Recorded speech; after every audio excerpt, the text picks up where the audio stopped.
If someone told you there was a simple diesel fuel additive that cuts down the smoke and pollution from trucks and buses, increases gas mileage, and cuts maintenance costs, you probably wouldn't believe it. That's exactly what seems to be happening with the California Air Resources Board. For the past 18 months, Councilman Richard Alatorre has been calling for the use of Omstar D-1280X, a diesel fuel additive that has cut pollution dramatically in years of testing. Despite this, the Air Resources Board can't seem to find the time to do its own final testing, so the additive can be used throughout the Southland. I was fortunate enough to get the Air Resources Board to take a look at it. Okay, now when you say product, Councilman, you're talking about a fuel additive? It's a fuel additive. It's a fuel additive. And I'm not saying that this is the end, this is the solution. Mm-hmm. But what, at least from the test that we have been able to take up to now, mm-hmm. it probably cuts the smoke and the pollution by about 30 or 40%. It also increases the mileage on the vehicles, as well as maintenance costs are severely cut. A new additive for diesel fuel is showing promise in helping to reduce air pollution.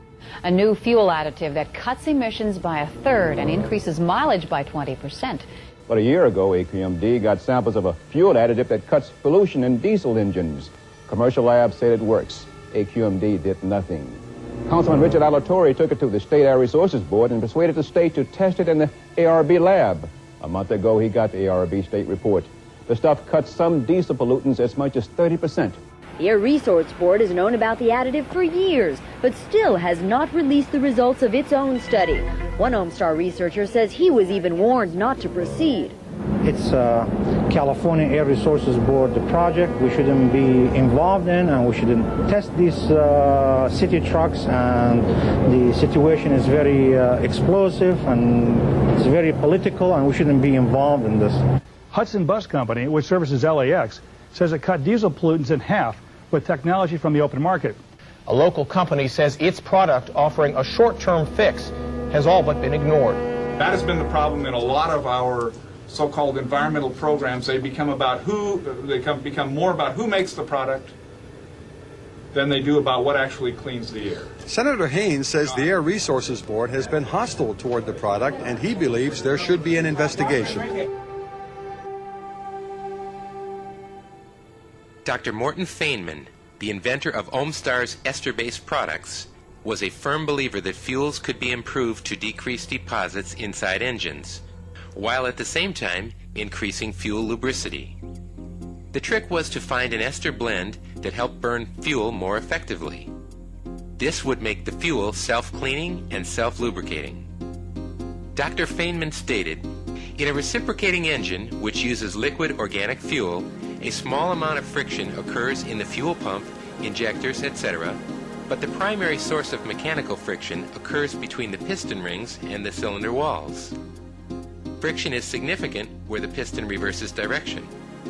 Petroleum-based products and additives, consisting of numerous ring-shaped hydrocarbon molecules, float along the surface of the metal, providing lubrication. When Omstar's ester-based product is added to the fuel of an engine, the high molecular weight straight-chain carboxylic acid esters survive the combustion in the cylinder and are available to physically react with the rings and cylinder walls. These straight chains allow the esters to penetrate and bond to the metal surfaces. Because these esters bond with the metal, they create a lasting lubrication. Petroleum products cannot do this because their ring-shaped structure cannot penetrate and bond, and they are easily wiped away. Dr. Feynman's patented combination of low molecular cleaning esters and the high molecular lubricating esters are found in these Omstar products. D-1280X fuel reformulator for all gasoline and alcohol blends, 2C50X fuel reformulator for all two-cycle synthetic and petroleum blends. Formulate any fuel into a self-cleaning and self-lubricating fuel.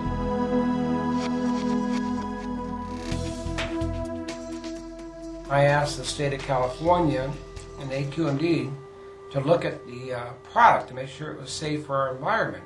As we all know what happened with MTBE now. And this was 1986.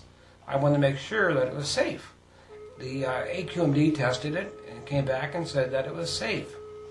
It was ashless after burn, and there was nothing in the product to hurt our environment.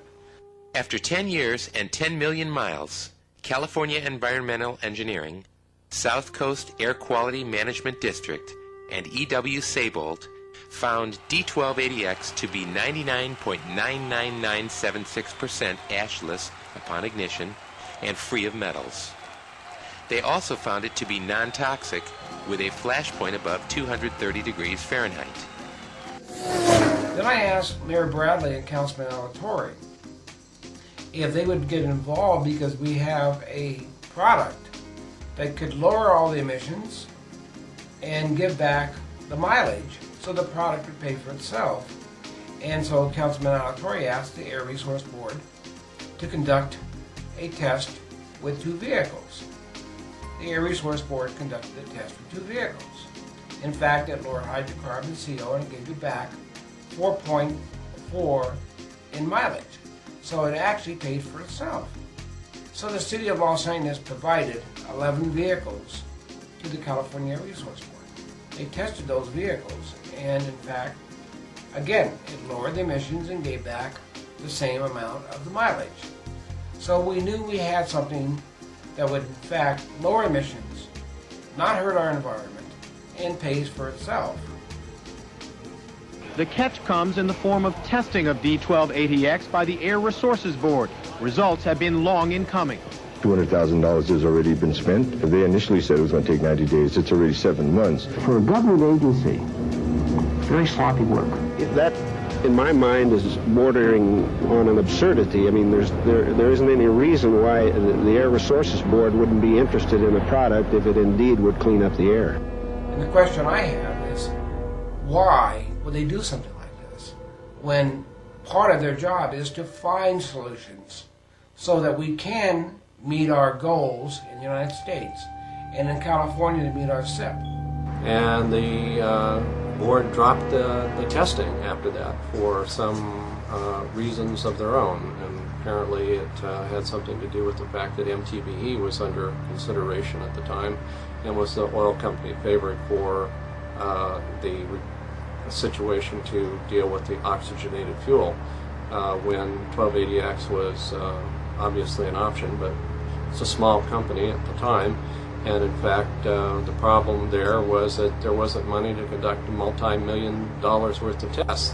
Also, what we found, Dr. Freeman was looking at not only putting in the oil, also for ethanol, methanol, and all the other compressed natural gases and boilers and things like this, because the product has a lot of other things that the application would apply for this product. And I think Governor Gray Davis should look at this and say, here's something that we can use right now until we find the right solution and the right alternate fuels before we start wasting taxpayers' money on dreams that we know won't work.